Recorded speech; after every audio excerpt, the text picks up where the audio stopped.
Hi, I just wanted to give a little background before you see this next video about why we chose to go gluten and dairy free. When Will was diagnosed in 2002 with autism spectrum disorder, or ASD, we were told by two different doctors to try the gluten and dairy free diet. And I said no because, one, I didn't know what gluten was, and two, because it sounded like a little hokey. I didn't buy into the premise that removing something from his diet would help him with behavioral issues, focus, attention, you name it, too much stimulus. I just didn't think it would work. So we tried all kinds of medications. We got side effects, bad side effects, and we got some adverse reactions. So fast forward 2 years into the first grade, and we had tried pre-K. We tried all these medications in pre-K. So fast forward ahead 2 years into first grade, and the doctor told me once again, we could try the medications, which we did. We tried once again, and hoping that his body had changed enough and things had changed enough that we would get better results. We did not. So then she looked at me and said, if there is something that may help your child, why would you not at least try it? Well, that was enough for this mom, because I wanted desperately to help my child. And so the gluten and dairy free diet became a new way of life for us, and it was remarkable. We saw remarkable changes, and it helped him in ways that we never thought possible. Not only that, but his teachers and our family and friends started noticing the changes and the differences. And I'm just happy to say that all these years later, 16 years later, that we're still on the gluten and dairy free diet. Will is still on a gluten and dairy free diet, and it's still working. This cookie recipe was found in the Sunday newspaper by my mom, and since it didn't have any gluten or dairy in it, we tried it, and oh my goodness, these are absolutely the best cookies ever. And I encourage you to try them, because one batch only makes about 10 or 12 cookies, but the good thing about this recipe is that you can double the recipe. If it calls for 1 cup, obviously, 2 cups.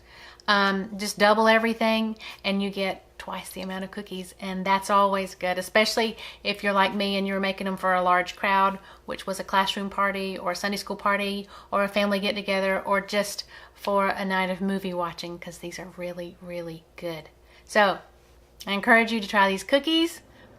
What's up, guys? How you guys doing today? So today we are going to be doing something very simple. We're just going to be making some peanut butter chocolate chip cookies, or as I call them, the best cookies ever.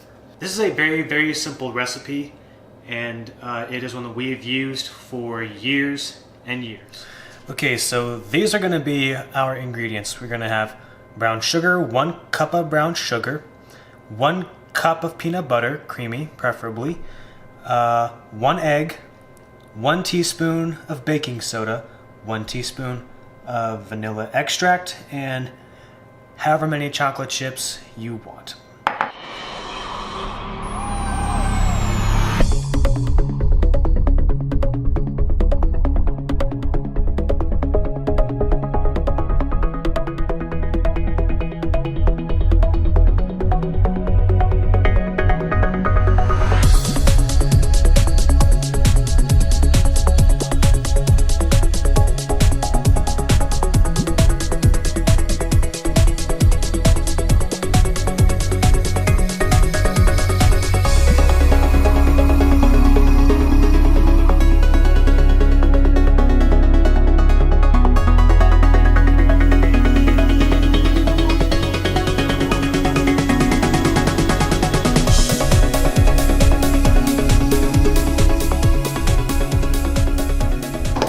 Throw the chocolate chips in there really good.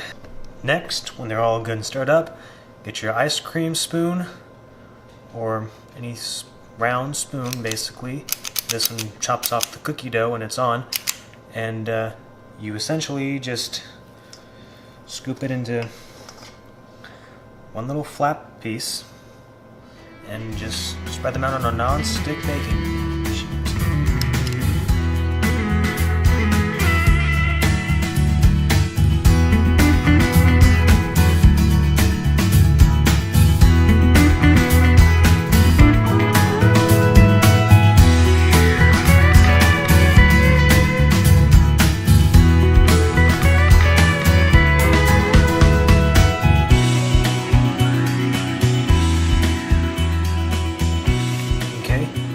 This is all I'm going to do on this pan right now. There's still some more batter in the bowl I've got here, so we'll cross that bridge when we come to it. Next thing is putting them in the oven. Make sure your oven is preheated to 325 and just plop them in there for 12 to 13 minutes or until they are just a little bit brown on the edges. I'm going to put these at 12, just in case. And now we... Okay, now these have been in the oven for about 12 minutes already. But even if you don't want to use the timer, or if you want them to be perfect, well then you're going to want to wait until they just barely start to brown around the edges.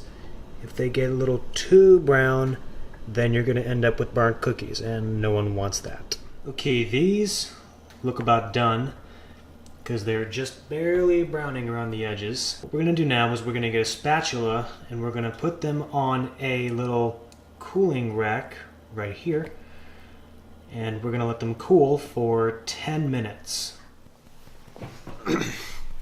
Okay, these have cooled plenty long enough.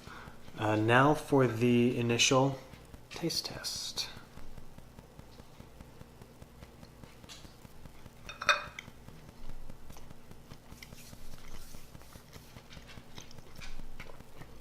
It's delicious.